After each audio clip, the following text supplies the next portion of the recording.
Boa noite a todos, queridos irmãos. É um prazer para mim estar aqui novamente, reunida com vocês, para juntos estudarmos e refletirmos acerca dos ensinamentos de Jesus. E o tema de hoje é do Evangelho segundo o Espiritismo, capítulo 18, versículo de 3 a 5. Mas vamos primeiro à nossa prece inicial.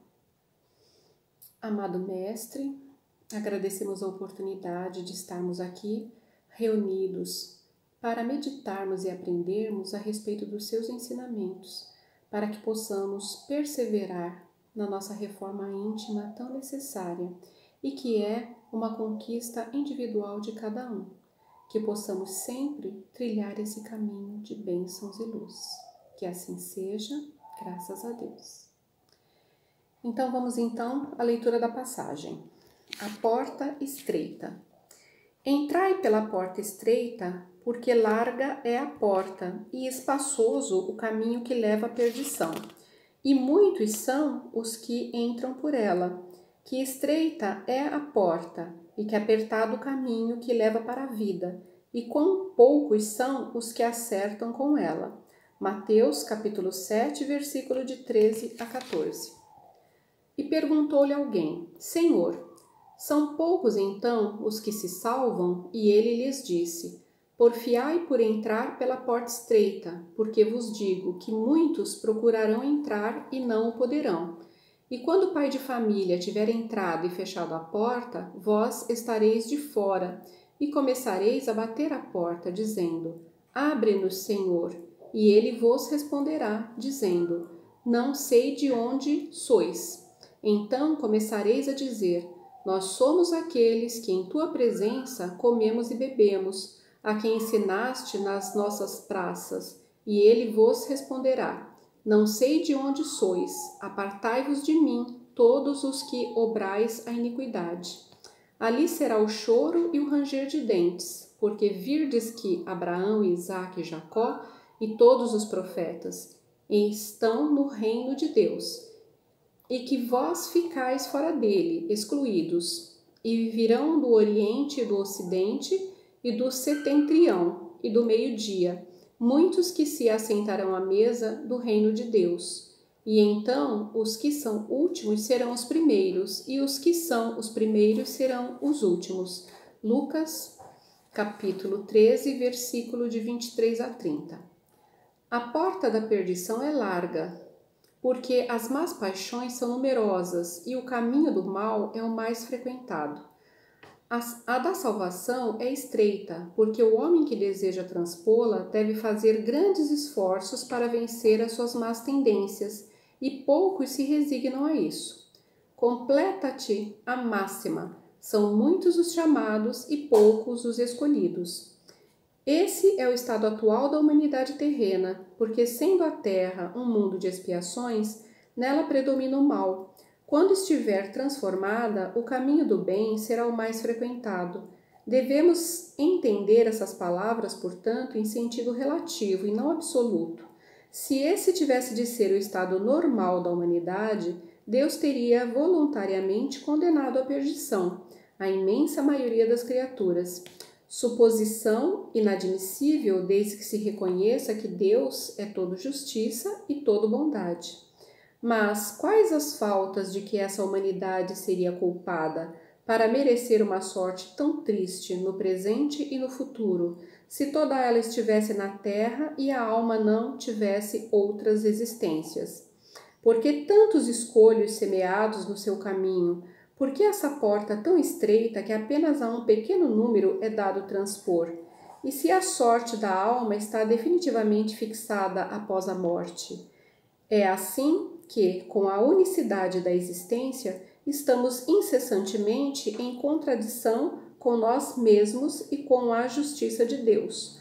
Com a anterioridade da alma e a pluralidade dos mundos, o horizonte se alarga. Iluminam-se os pontos mais obscuros da fé. O presente e o futuro se mostram solidários com o passado, e somente assim podemos compreender toda a profundidade, toda a verdade e toda a sabedoria das máximas do Cristo. Bom, meus queridos, terminada então a leitura do tema do Evangelho, vamos refletir acerca desses ensinamentos, o que ele reflete na nossa vida diária e como poderemos fazer então bom uso desses ensinamentos. Então, a porta estreita. Isso é uma simbologia entre o bem e o mal. A porta larga seria representada, entre aspas, pelo mal, ou seja, tudo aquilo que nos aproxima muito das coisas do mundo, das nossas paixões, de tudo aquilo que nós ainda temos enraizado em nós e que devemos buscar uma melhoria constante.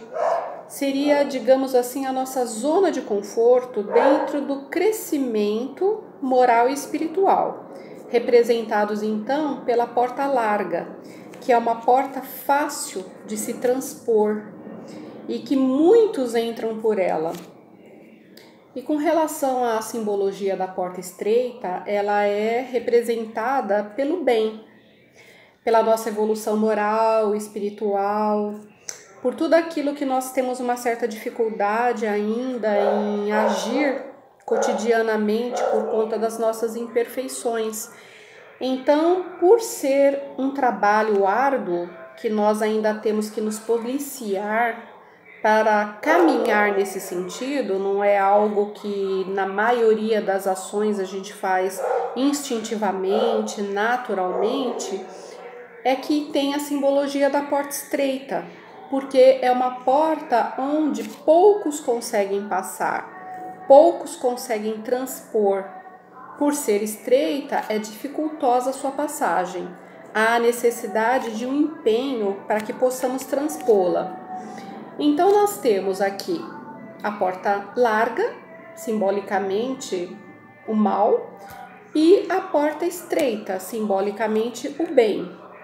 Ou seja, duas opções, duas escolhas que nós temos, fazendo uso do nosso livre-arbítrio, que nós somos dotados dessa razão, desse privilégio que Deus nos deu para que possamos, através das nossas escolhas, exercitar o bom livre-arbítrio e ir progredindo.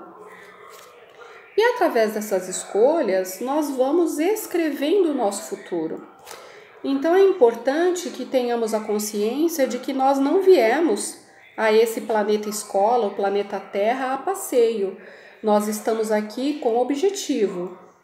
O nosso primeiro objetivo é a nossa elevação moral e espiritual.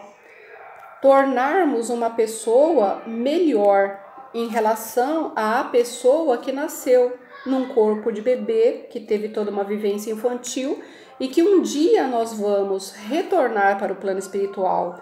Então a nossa maletinha das coisas que são as únicas que nós trazemos e levamos, elas devem estar maiores. Nós deveremos estar um pouco mais purificados, um pouco mais elevados, detendo maior conhecimento que fará de nós espíritos melhores.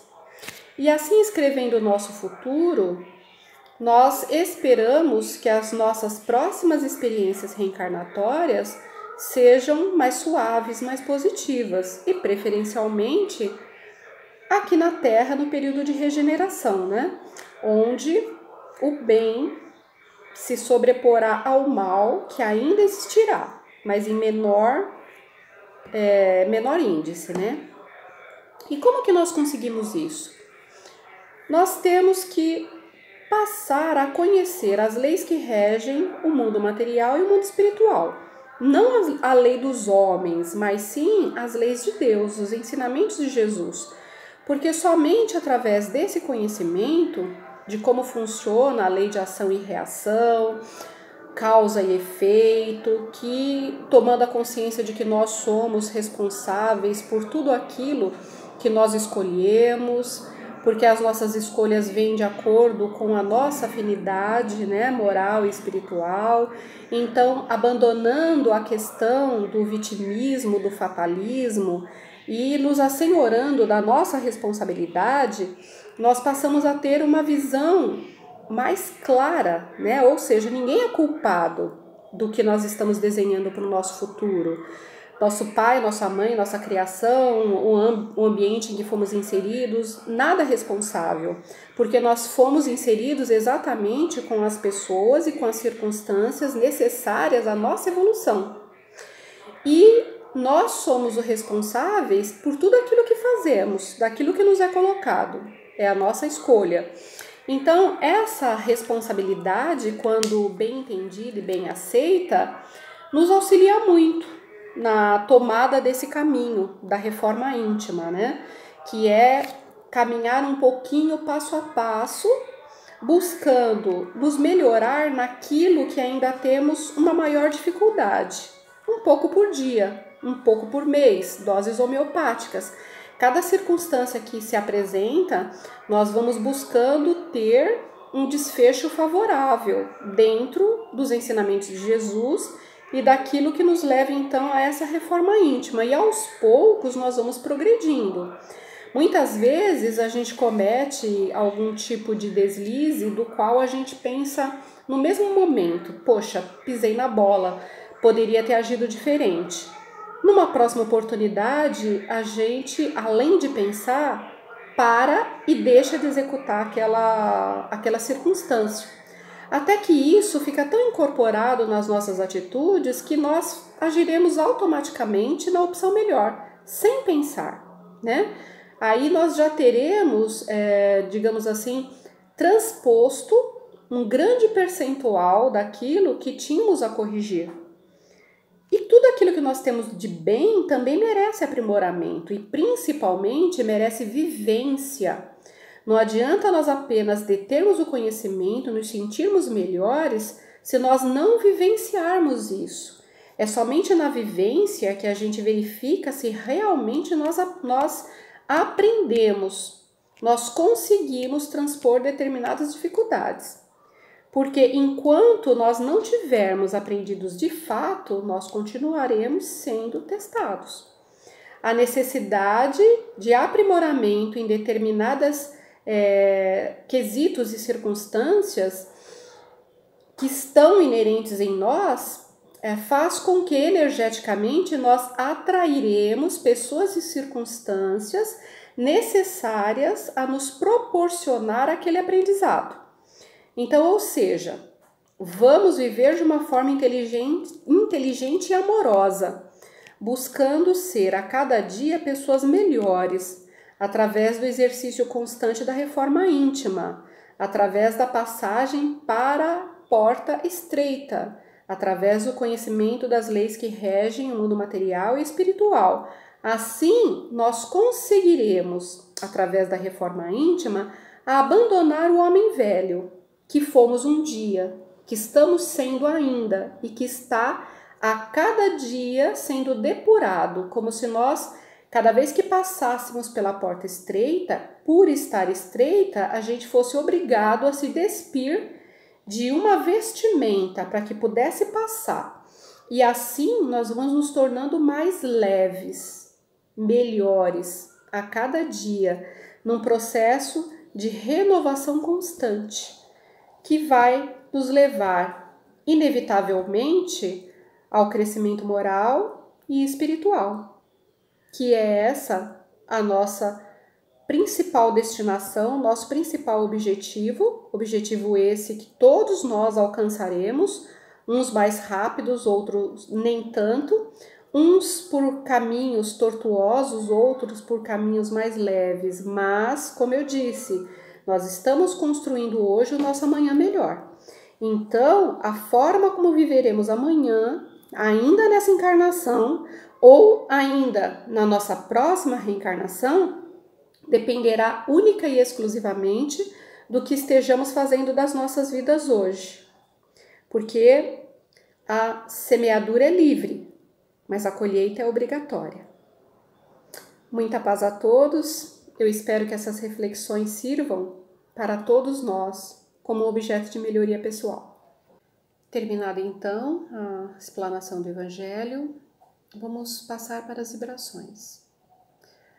Vamos elevar o nosso coração e o nosso pensamento ao alto, junto ao nosso Pai Criador, nosso Mestre Jesus, nossa Mãe Maria Santíssima, rogando que a luz do nosso Mestre possa nos envolver nesse instante, e vamos abrindo o nosso coração em vibrações de paz, de amor e de reconforto espiritual. Vamos vibrar pela paz no mundo, em especial pelos países que sempre encontram algum tipo de conflito ou guerra. Vamos vibrar pela saúde mundial para que possamos, o mais breve possível, obter o controle e a extinção dessa pandemia que nos assola.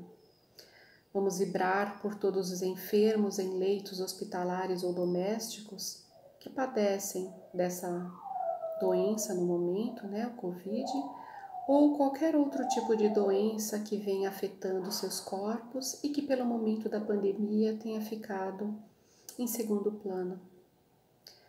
Vamos vibrar pela nossa evolução espiritual para que possamos, de fato, trabalhar na nossa reforma íntima para alcançarmos cada vez mais um patamar melhor. Vamos vibrar pelo Brasil para que de fato se torne a pátria do Evangelho, pelos seus dirigentes encarnados e desencarnados, por todos aqueles que detêm o poder da tomada de decisão. Vamos vibrar por essa casa que nos acolhe, nos dando a oportunidade do trabalho, da assistência, do estudo, por todos os seus trabalhadores, encarnados e desencarnados, por todos os assistidos de todas as assistências. Vamos vibrar por todos aqueles que passam pela privação do alimento material, alimento do corpo, mas também, principalmente, por todos aqueles que passam pela privação do alimento espiritual, o alimento da alma, tão essencial para a nossa vida. Vamos deixar vibrações em aberto para todos aqueles que necessitam e que não foram nomeados nesse momento. E vamos assim, juntando todas essas nossas intenções e entregando nos braços amorosos do nosso Mestre Jesus, para que possa direcionar a todos aqueles que necessitam em favor das nossas intenções da melhor forma possível. Graças a Deus que assim seja. E assim, agradecidos por mais essa oportunidade, pedimos permissão para encerrar o encontro dessa noite, rogando a bênção de Deus sobre cada um de nós, encarnados e desencarnados, e nos despedimos através da prece. Pai nosso que estais nos céus, santificado seja o vosso nome. Venha a nós o vosso reino.